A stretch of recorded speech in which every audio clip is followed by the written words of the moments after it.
Uh, Hi everyone. Welcome to my video blog.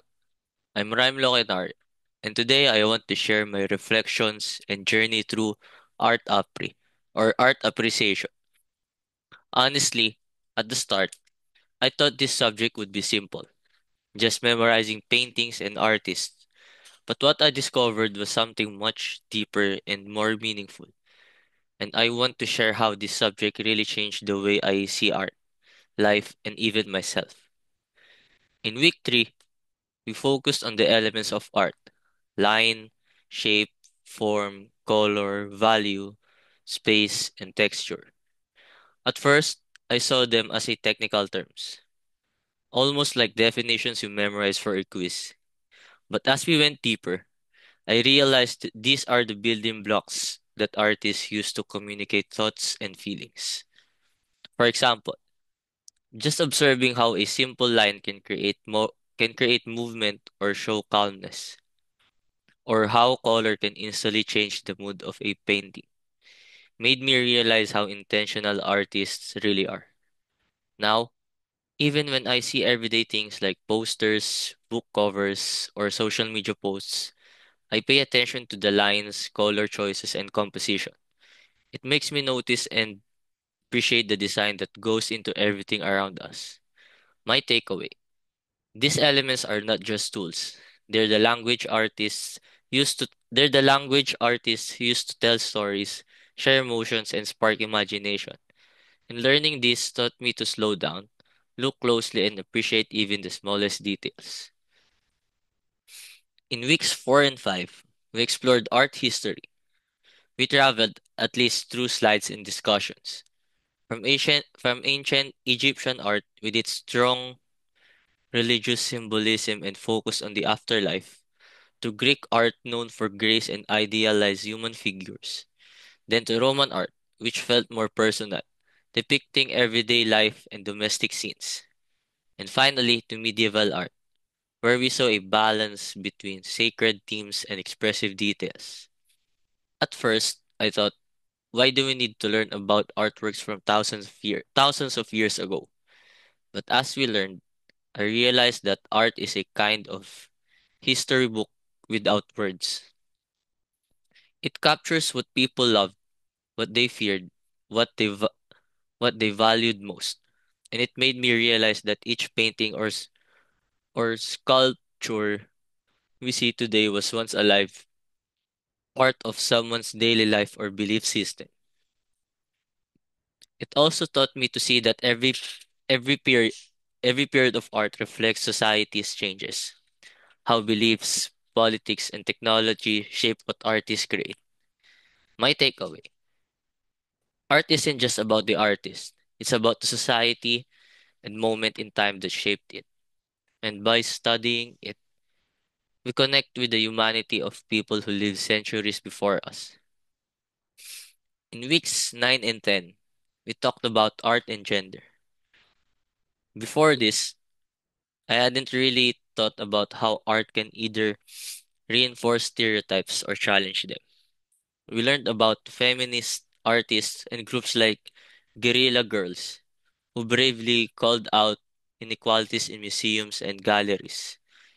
We also looked at how LGBTQ artists question rigid gender roles, showing showing us different ways of seeing identity and self-expression.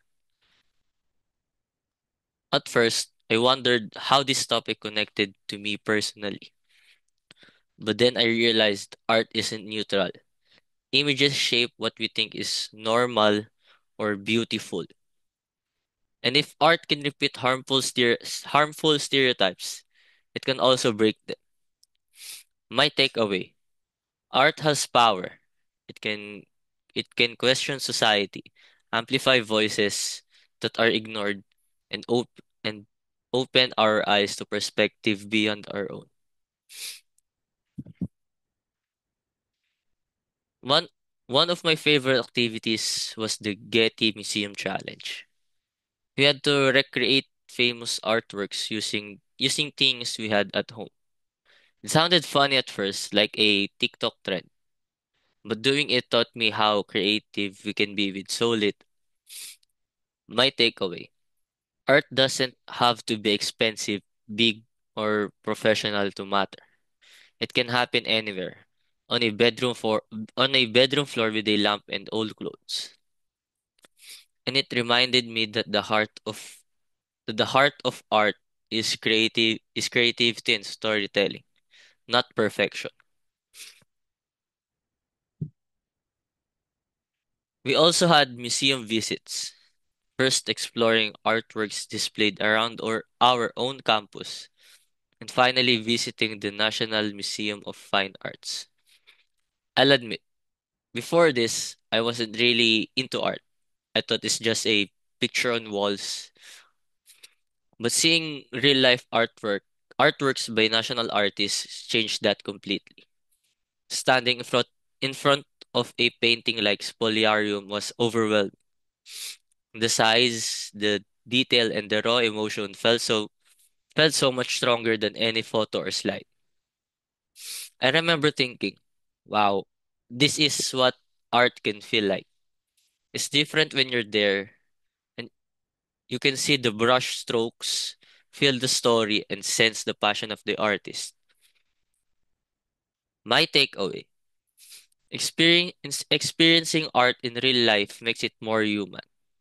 It made me realize it made me realize that preserving these works isn't just about the past. It's about keeping these emotions, stories, and cultural memories alive for everyone. My friends and I even took a photo, and I don't know if you can see this clearly, pero eto po. Here, wait, ayan, and here. Yun lang. Moving on. For my creative response, I chose to create a digital artwork inspired by Fernando Amorsolo's Planting Rice. I picked this piece because it's so connected to Filipino culture and everyday life. It felt humble but powerful. While using digital tools, I tried to keep the warm colors and natural light that Amorsolo was famous for.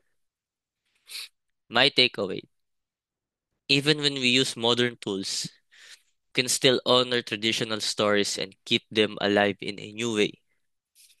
It taught me that art can evolve while staying true to its roots.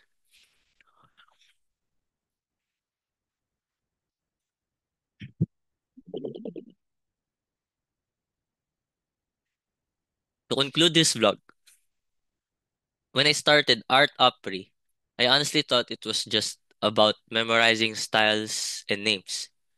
But what I discovered is that art appreciation is really about learning to see.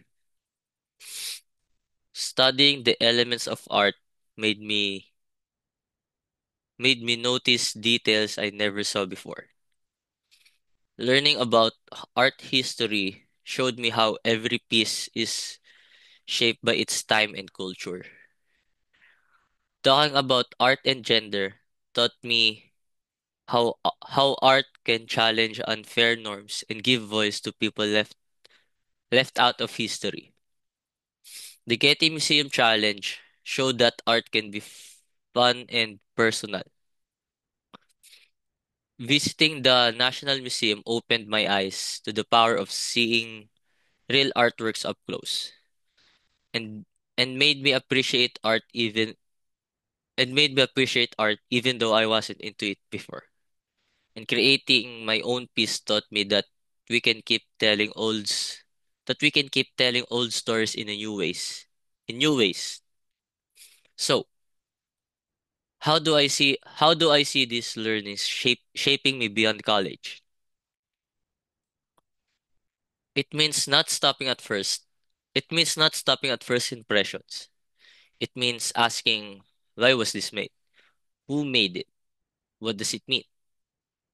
It means being more curious, thoughtful, and open-minded, not just a student, but as a person living in a diverse society. Even years from now, whether I'm designing something, traveling, or just walking past a mural, I hope I'll keep asking, what story does this tell? And what story do I want to share?